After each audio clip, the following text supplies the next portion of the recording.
does a fantastic job of training young people to be perfectly efficient subordinates. People who can follow instructions, people who can do as they are told, people who can meet the quality standards expected of them, and people who can deliver on time. Here's what the educational system needs to be doing: encouraging students to ask questions, take ownership of their own learning processes, and think and behave like leaders.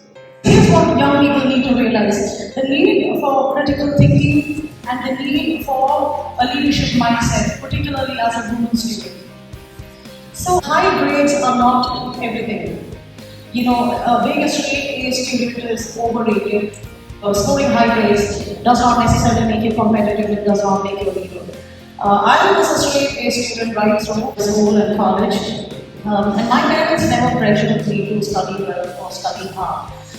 It was just that I enjoyed reading.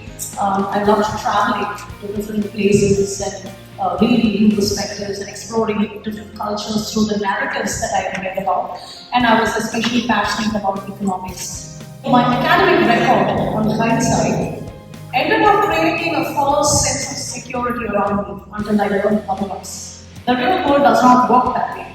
Today, opportunities no longer hinge on whether you have been a stellar student or not.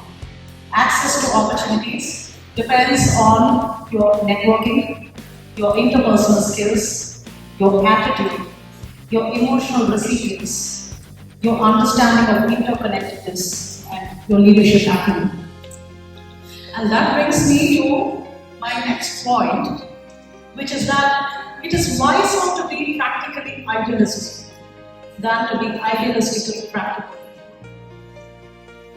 And one of the concepts that I have sought to apply to various aspects of my life is the theory of the second best. So the theory of the second best is oftentimes viewed alongside the theory of Pareto optimality or Pareto efficiency.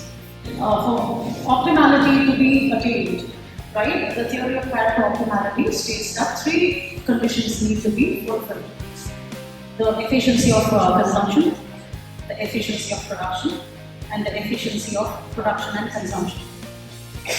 So let's assume, for the sake of simplicity, that there are two consumers, two factors of production, and two products of commodities. So it's a 2 by 2 by 2 model. Okay.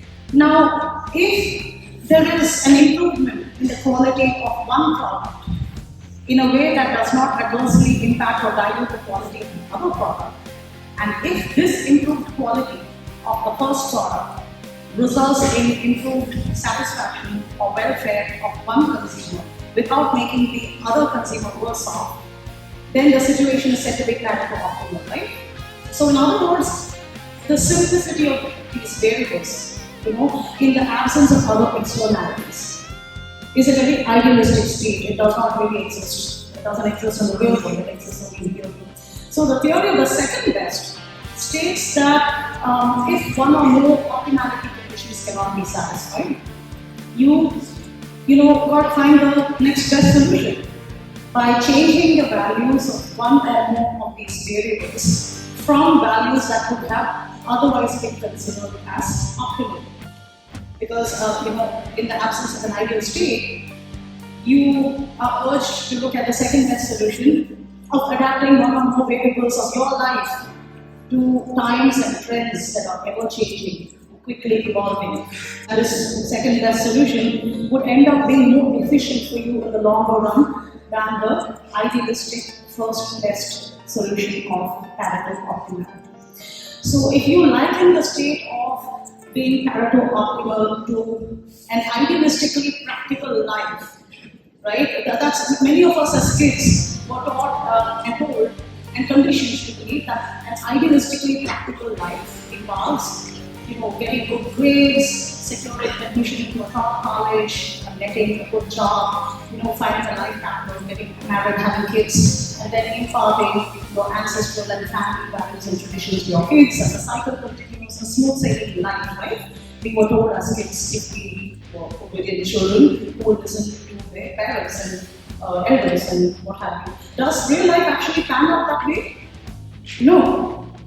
So A practically idealistic approach involves being idealistic enough to follow your passions and chase your dreams, while being pragmatic enough to set realistic, clear-cut goals and map out routes and strategies that enable you to achieve those goals in practical ways.